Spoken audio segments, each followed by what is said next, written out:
સ્થાનિક સ્વરાજ્યની ચૂંટણી લઈને આવી રહ્યા છે આ સૌથી મોટા સમાચાર।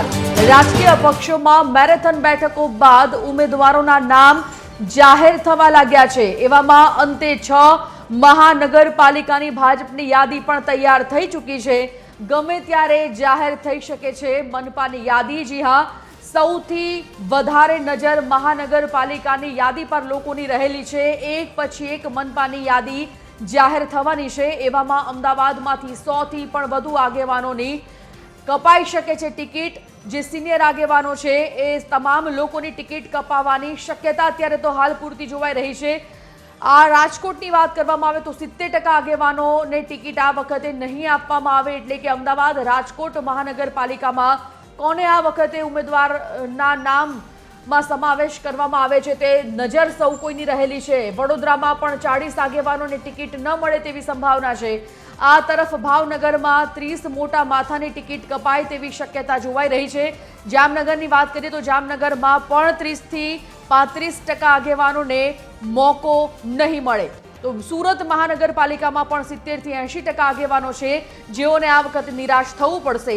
ભાજપની માર્ગદર્શિકા અને રોસ્ટર પદ્ધતિના કારણે અનેકની ટિકિટ કપાશે। ભાજપ તરફથી અનેક આગેવાનોને ફોનથી જાણ કરી દેવામાં આવી રહી છે।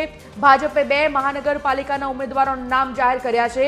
જે મનપાના નામો બાકી છે તે નામોના જાહેરાત પર સૌ કોઈની નજર મંડરાયેલી છે।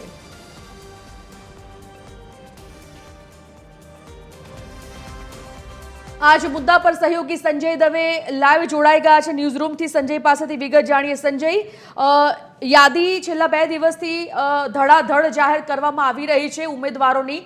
જિલ્લા તાલુકા પંચાયતોના નામોની યાદી તો એક બાદ એક જાહેર થઈ રહી છે, પરંતુ આપણી નજર સૌથી વધારે રહેલી છે મહાનગરપાલિકાઓ પર। ખાસ કરીને 2 મહાનગરપાલિકાઓની યાદી જાહેર થઈ ચૂકી છે, પરંતુ જે મોટી મનપા બાકી છે એ તમામ પર હવે સૌ કોઈની નજર। શું લાગી રહ્યું છે, ક્યાં સુધીમાં યાદીની જાહેરાત થવાની સંભાવના? બીજું કે આ વખતેની યાદીમાં જે નામો હશે એ નામોમાં કેટલા નવા ચહેરાઓને સમાવેશ કરાઈ શકે? બિલકુલ સંજીવની, જે રીતે આપણે જણાવ્યું એ રીતે 3 દિવસની જેને કહેવાય કે મેરેથોન બેઠક બાદ ચૂંટણી સમિતિની જે આ પાર્લામેન્ટરી બોર્ડની બેઠક છે જેની અંદર અનેક નામોને પસંદ કરવામાં આવ્યા છે, જેને લઈને હવે એક નિર્ણાયક યાદી જેના ઉપર સૌ કોઈની નજર છે એવી 6 મહાનગરપાલિકાની જે વાત કરવાની છે, જેની અંદર જ્યારે યાદી જાહેર થશે ત્યારે એવું કહી શકાય કે ખૂબ મોટા સમાચાર જે ટીવી 13 પાસે છે એ એક્સક્લુઝિવ સમાચાર જે આપણે દર્શકોને આપવાના છે। ત્યારે એટલું કહી શકાય કે સૌ કોઈની જે આતુરતાનો અંત છે એ હવે આવી રહ્યો છે। ત્યારે આપણી સાથે ટીવી ચેનલ 13ના એડિટર દીપક રાજણી સાહેબ છે। દીપક સર, જે રીતે આપણે વાત કરી એ રીતે જે આપણી પાસે એક્સક્લુઝિવ માહિતી છે 6 મહાનગરપાલિકાની જે હવે યાદી આવવાની છે, જેની અંદર સૌ કોઈની નજર છે, કોણ કપાશે કોણ આવશે? બિલકુલ સંજય, લાંબા સમયથી આખા ગુજરાતમાં એક જ ઉત્કંઠા છે કે જે કુલ 15 મહાનગરપાલિકા હતી એમાંથી 2 મહાનગરપાલિકાની યાદી જાહેર થઈ ગઈ છે। 13 મહાનગરપાલિકાની યાદી જાહેર થવાની બાકી છે। એમાં સૌથી મોટું સિગ્નિફિકન્ટ છે 6 મોટી મહાનગરપાલિકા। આપણે ત્યાં ટોટલ 8 મહાનગરપાલિકા છે, એમાં અમદાવાદ, બરોડા, સુરત, રાજકોટ, જામનગર અને ભાવનગર આ 6 મહાનગરપાલિકાની ચૂંટણી આ બાકીની જે 9 મહાનગરપાલિકા એની સાથે યોજાવાની છે। બધાની નજર આ 6 મહાનગરપાલિકા તરફ છે। ટીવી 13 પાસે એક્સક્લુઝિવ જાણકારી છે કે જે 3 દિવસ પહેલાં મંત્રણાઓ થઈ અને આજે જે અંતિમ દિવસે તમામ યાદીને લીલી ઝંડી આપી દેવામાં આવી છે, મંજૂરીની મહોર મારી દેવામાં આવી છે। હવે માત્ર આ યાદી ક્યારે જાહેર થાય, ગણતરીની મિનિટોમાં, ગણતરીની કલાકોમાં આ 6 મહાનગરપાલિકા સહિત કુલ 13 મહાનગરપાલિકાની યાદી વારાફરતી જાહેર થઈ જશે। ટીવી 13 પાસે જે એક્સક્લુઝિવ જાણકારી છે સંજય, એમાં બહુ મહત્ત્વની બાબત એ છે કે ભાજપની જે માર્ગદર્શિકા હતી અને રોસ્ટર પદ્ધતિ જે ચેન્જ થઈ છે દરેક મહાનગરપાલિકામાં, એના હિસાબે લગભગ 60 થી 70% જૂના ચહેરાઓને ટિકિટ નહીં મળે। આ બહુ મોટા સમાચાર છે। કટકે આ સમાચાર ઓલરેડી બધા માધ્યમોમાં આવી ગયા છે, પરંતુ અત્યારે જે એક્સક્લુઝિવ વાત છે એ પ્રમાણે 60 થી 70% જૂના આગેવાનોને ઘરે બેસવાનો વારો આવશે। હવે વાત આવી કે માત્ર 25-30%ને જો જૂના લોકોને ચાન્સ મળે છે તો એમાં કોણ?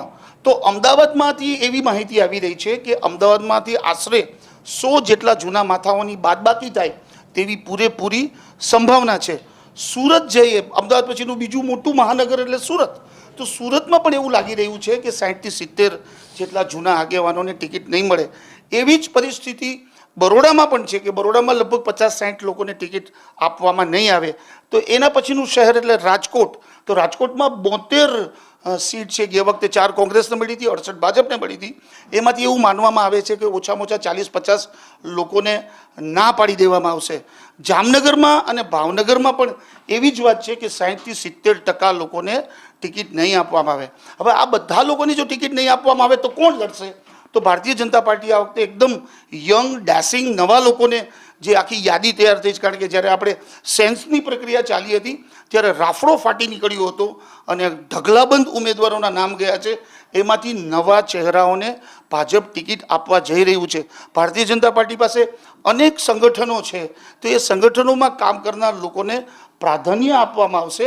અને એવું લાગે છે કે સાંજે 6-7 વાગ્યા સુધીમાં એક પછી એક યાદી જાહેર થઈ જશે. સૌથી મોટી નજર આ 6 મહાનગર ઉપર છે: અમદાવાદ, બરોડા, સુરત, રાજકોટ, જામનગર, ભાવનગર.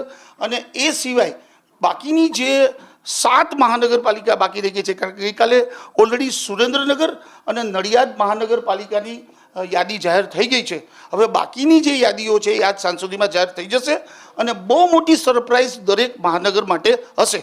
દીપકજી, આપણે જે રીતે વાત કરી હતી, એસઓપીની વાત કરી, એસઓપીની જો વાત કરવામાં આવે તો જે રીતે આઈપીએસ મનોજ નિનામા જેઓ તુરંત જ બપોરે ભારતીય જનતા પાર્ટી સાથે જોડાય છે, કેસ ધારણ કરે છે અને સાંજે ટિકિટ મળે છે, આવા પ્રકારની જે આખી જે બની છે વ્યવસ્થા, અને બાદમાં અત્યારે જે રીતે આપણે કહ્યું કે 100 લોકોના નામ કપાઈ શકે છે, નારાજગી નહીં વધે? ભારતીય જનતા પાર્ટી એકદમ શિસ્તબદ્ધ પાર્ટી છે. એકદમ પાણીની પહેલાં પાળ બાંધેલી એ ટાઈપની પાર્ટી છે. અને છેલ્લી ઘડી સુધીનું જે સસ્પેન્સ સર્જ્યું છે સંજય, એ તમારા સવાલનો જવાબ છે. કોઈ પણ જગ્યાએ કોઈ પણ જાતની કોઈ માથાકૂટ થાય, ડખો થાય, એને ટાળવા માટે તમામ પ્રકારની તૈયારી ભારતીય જનતા પાર્ટીએ કરી લીધી છે. જેના હિસાબે જ નામો તૈયાર હોવા છતાં જાહેર કરવામાં આવ્યા નથી. 13 મહાનગરપાલિકાની યાદી કમલમ ખાતે રેડી છે. ગ્રીન સિગ્નલની રાહ જોવાય છે.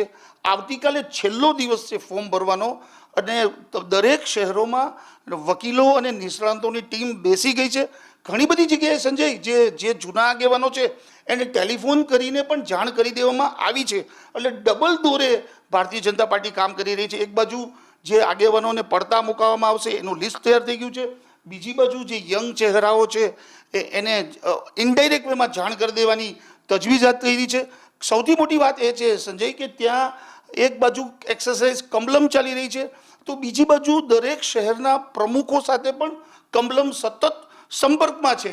એટલે કોઈ પણ જગ્યાએ ધારો કે એક મોટા આગેવાનનું નામ કપાય છે તો એની જગ્યાએ જે આવનાર આગેવાનને કોઈ તકલીફ ન પડે એની પણ કાળજી કમલમ ટુ શહેર પ્રમુખ રાખી રહ્યા છે.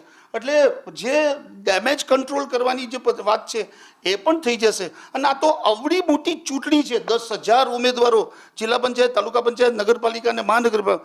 ક્યાંક ને ક્યાંક તો ઠામ વાસણ ખખડશે. પરંતુ જે રીતે કોંગ્રેસ અને આમ આદમી પાર્ટીના ઝઘડા જે રીતે સામે આવી રહ્યા છે એટલી પરિસ્થિતિ ભારતીય જનતા પાર્ટીમાં નહીં બગડે અને તમામ પરિસ્થિતિ ઉપર કંટ્રોલ કરવાની સિચ્યુએશન રાખી દીધી છે ભારતીય જનતા. અને એ માટે પણ આગેવાનોને દરેક શહેરમાં બેસાડવામાં આવ્યા છે. એવું નથી કે કમલમથી કંટ્રોલ થઈ રહ્યો છે કે શહેર પ્રમુખ સાથે વાતચીત કરવામાં આવી રહી છે. એમના 4 મહામંત્રીઓને કામે લગાડવામાં આવ્યા છે. સ્થાનિક આગેવાનોને પણ વિશ્વાસમાં લેવામાં આવ્યા છે.